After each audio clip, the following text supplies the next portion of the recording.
We are here at Cypress Springs. Actually, this is Cotton Landing, right upstream from Cypress Springs, which we're going to be checking out tomorrow via paddleboard. We've got the ham radio over there. We've got N0CAL, no call here still. And we're going to play ham radio. We're going to camp. We're going to do some paddleboarding. It's going to be awesome. Stay tuned. Carla and I are happy you're joining us for another episode of BNC Adventures. Stick around as we explore Cypress Springs, relax and enjoy this secluded campsite at Cotton Landing, eat a little good food, and play a little ham radio. Stick around, folks. I think you're going to enjoy this one.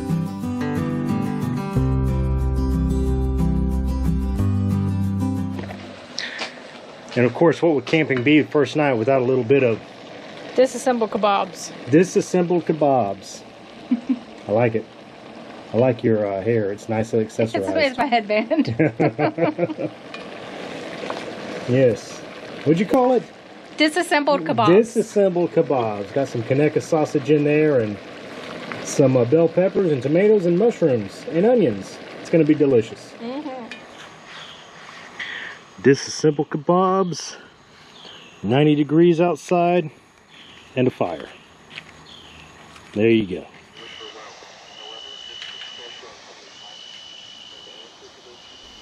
As early evening sets in, I broke out the shortwave radio to see what kind of signals were coming in. The percentage of working retirees is very low because the state does not treat those retirees who can and want to work.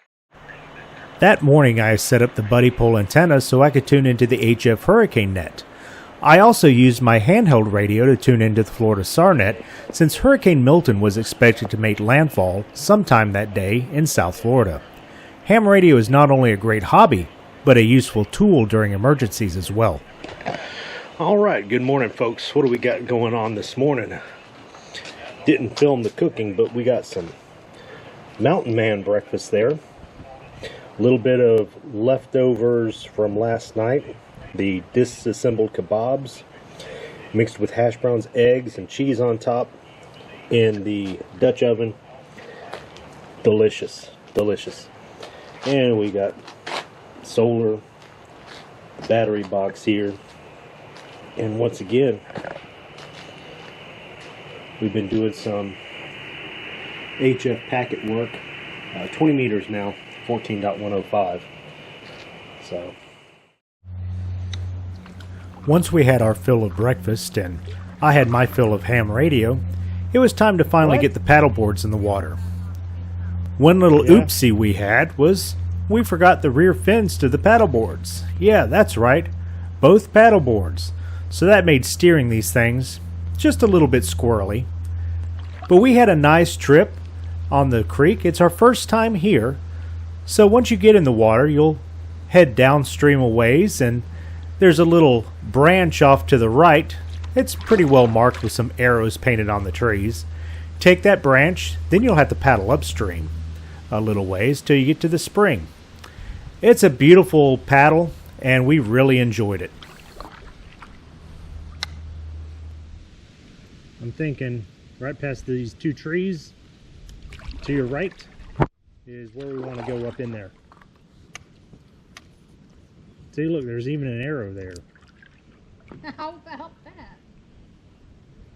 This might be a little...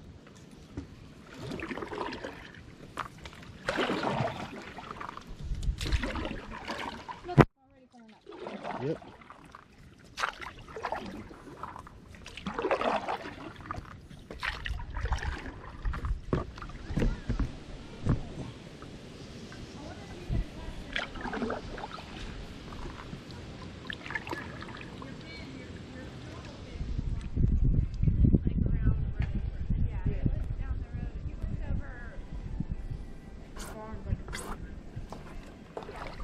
Would have been a lot better had we had a fin on these. And the wind was not so bad. Yeah. What took you so long? I thought you were never getting here. I was trying to stay straight, while you, on the other hand, did not care that you were going like this. Not one bit. Like a drunk paddleboarder. Now, the day we visited Cypress Springs, the sun was in and out from behind the clouds, so the water was chilly and a bit breathtaking. But not only was the water breathtaking, the scenery was breathtaking as well. The greens from the plant life under the water were so vivid. Now, it doesn't give it justice here in this video, but the water was so blue and crystal clear. As we explored the nooks and crannies of the various rocks, we could find hiding places for fish. The whole experience was just awesome, and we thoroughly enjoyed ourselves as we swam around the spring.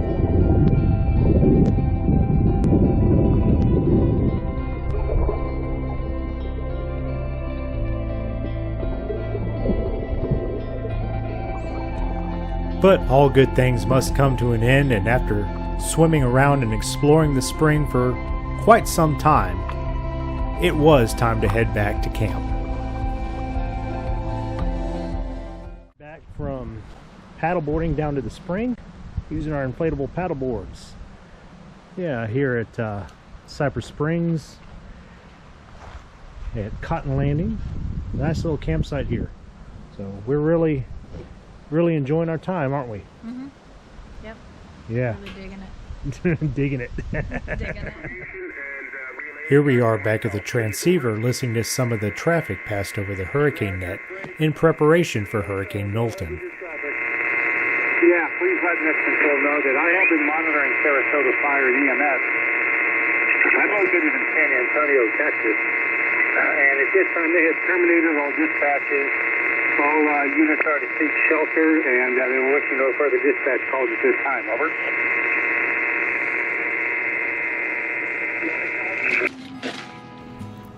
It was a cool morning when I woke up this morning. A good morning for some nice hot coffee.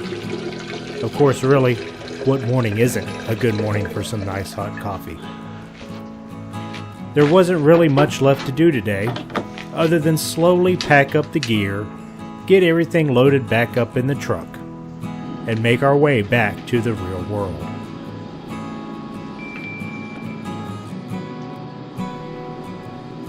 As I said before, this is our first stay at the campsite here at Cotton Landing, our first trip to Cypress Springs. I talked to Carla about this campsite during our stay, and both of us agree that this is certainly a place we can come and stay again in the future. It has a little bit of everything. It's a great place to set up ham radio. Not a lot of people around to disturb you. It's quiet and secluded. It's a good distance off the road, so there's very little road noise. And the best thing, just a short paddle away is Cypress Springs, the perfect place to cool off on a hot summer day. The campsite at Cotton Landing is just outside of Vernon, Florida. If you're interested in staying here, you can make a reservation free of charge at nwfwater.com. That's November Whiskey Foxtrot Water.com.